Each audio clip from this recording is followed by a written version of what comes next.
Now I know the truth about her, and it feels like the ground beneath me has shifted, like everything I once thought was steady has crumbled into dust. For so long I believed the version of her that was painted before me.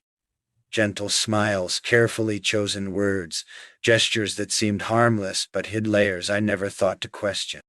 I thought she was a figure of loyalty within these palace walls, someone who would protect, someone who would understand. But the truth has unmasked her, and what I see now is not the image I carried in my heart. What I see is deception, a shadow dressed in grace, a woman who played her part in silence while weaving daggers behind my back. It hurts in a way I cannot describe because I trusted her, not only as someone bound to my family, but as someone who had the power to influence the way others saw you, the way they saw us. I thought her presence was harmless, that her words were merely echoes of the council's bitterness. But I was blind to the venom that dripped from her tongue in places I could not see. She didn't just disagree with my choices, she tried to poison them, to twist them into sins in the eyes of those who mattered most. She wanted you cast as the villain, and me as the fool who ruined a kingdom for love. And the most unbearable part, she succeeded for a time. I see now how cleverly she sowed doubt, how she whispered stories not meant to be heard, but designed to spread, to fester. The truth has struck me with a cruelty I was not prepared for. I feel rage, pure, raw, unrelenting rage, that she dared to weaponize my love, dared to use your name as a blade to wound my reputation, to wound us. Every word she uttered was a trap, every glance was a disguise, and yet beneath the rage is a sorrow I cannot push away. Because betrayal always comes from those close enough to be trusted, and that is what makes it sting like fire in the veins. If she had been a stranger, her schemes would not have mattered. But she was within reach, within the circle of influence, cloaked in respectability. I let her close enough to wound me, and now the cut runs deep. But listen to me, and believe me when I say this. No matter what she tried, no matter what webs she spun, she will never change what I feel for you. If anything, her deceit only strengthens me, only makes me cling tighter to the truth I know. The truth of us, the truth of what we are to each other. They may try to twist it, they may try to stain it. I see her now for what she is, and I will not let her lies define us. Instead, I will use this truth as a weapon of my own. She wanted to expose weakness. Instead, she has revealed my resolve. She wanted to break the bond between us. Instead, she has given me reason to protect it with more fire than ever before. I can feel the weight of this revelation pressing against my chest like an iron hand, and it changes everything inside the palace. Every look she gave me now replays in my mind under a different light. What I once thought were gestures of concern now appear as carefully calculated masks. It sickens me to think of how many conversations she twisted when I wasn't there, how many alliances she stirred into doubt with her poison. And the cruelest part, she did it all in silence, smiling in my presence, bowing her head with respect, while behind closed doors she dismantled everything I stood for, piece by piece. It feels like I was carrying a viper in my own arms, warming it, protecting it, blind to the venom it carried. This palace thrives on whispers more than on laws, and that's where she played her game best. She didn't raise her voice. She didn't openly confront me because she knew she didn't need to. All she had to do was lace her words with enough suggestion, enough malice wrapped in courtesy, and others would carry her message for her.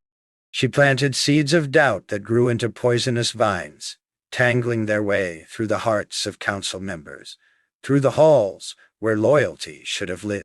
And when I think of you, of how she used your name as the core of her schemes, it cuts deeper than any blade ever could. Because you are my strength, my reason, and to turn that into my supposed weakness is the cruelest strategy of all. There is anger burning in me now, so fierce it threatens to consume reason. It is not the kind of anger that roars and shouts. It is colder, sharper, the kind that waits for the right moment to strike. I find myself imagining her face when I finally stand before her, when I finally let her see that I'm no longer blind. She thought herself clever, thought she could bend the future of this kingdom by manipulating its prince. But she will soon discover that betrayal does not go unanswered. Not in these walls, not in my reign.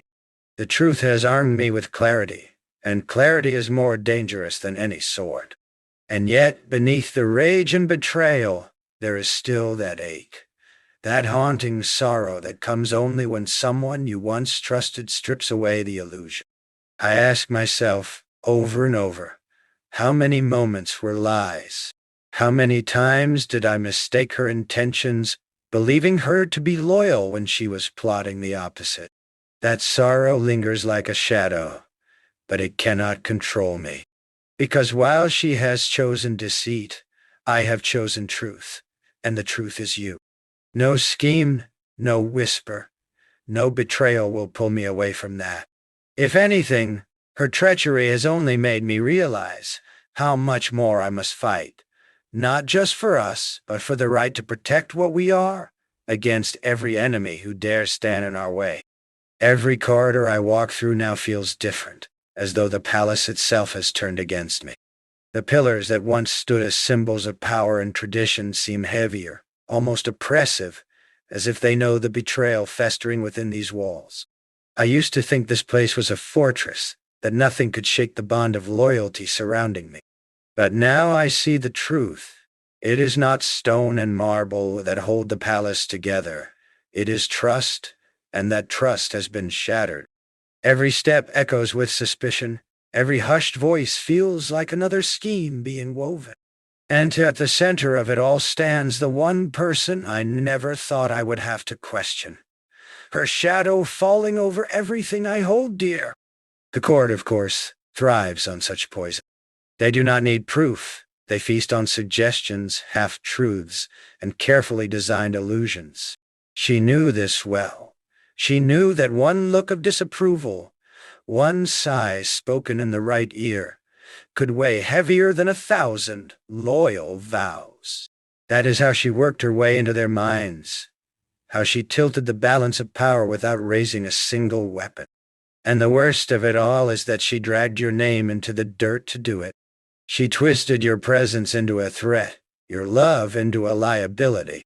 She turned what was pure and unshakable into something they whispered about in fear, as if your very existence by my side were a danger to the kingdom itself.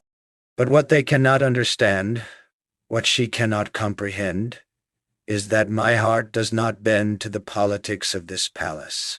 My love for you is not something that can be voted on, debated, or erased by their schemes.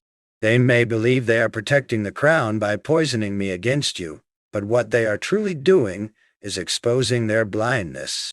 For they cannot see what I see, that you are not my weakness, but my strength. Without you, I would not have the courage to fight these battles, nor the will to stand against the tide. Without you, I would already be broken, consumed by the very weight they try to press upon me. There is a storm building inside me, one that I will no longer hold back. I have played the role of patience, of silence, of calculated restraint, but that time is ended. She has forced my hand, and the palace will soon witness the fury of a prince who refuses to be stripped of what he loves most. If they believe they can cage me with their lies, they are mistaken. If they believe they can turn me against you, they will soon learn the cost of underestimating me. Because I would rather stand alone in truth with you than sit on a throne built on deceit and betrayal.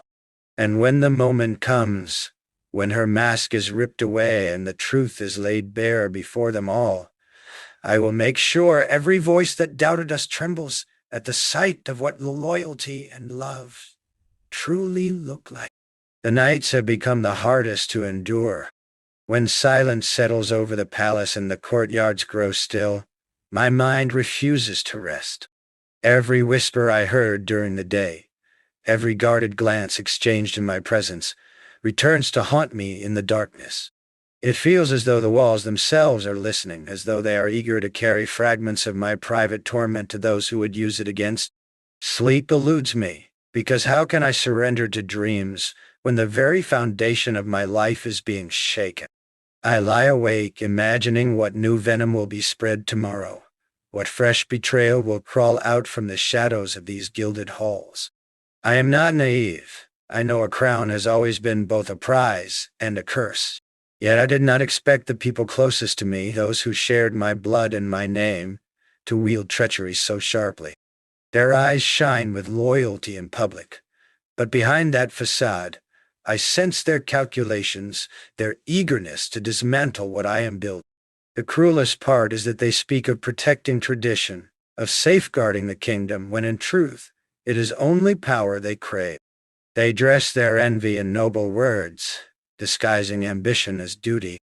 And you, your name, your place at my side, has become the tool they exploit most viciously, as though your very existence threatens the walls of this palace.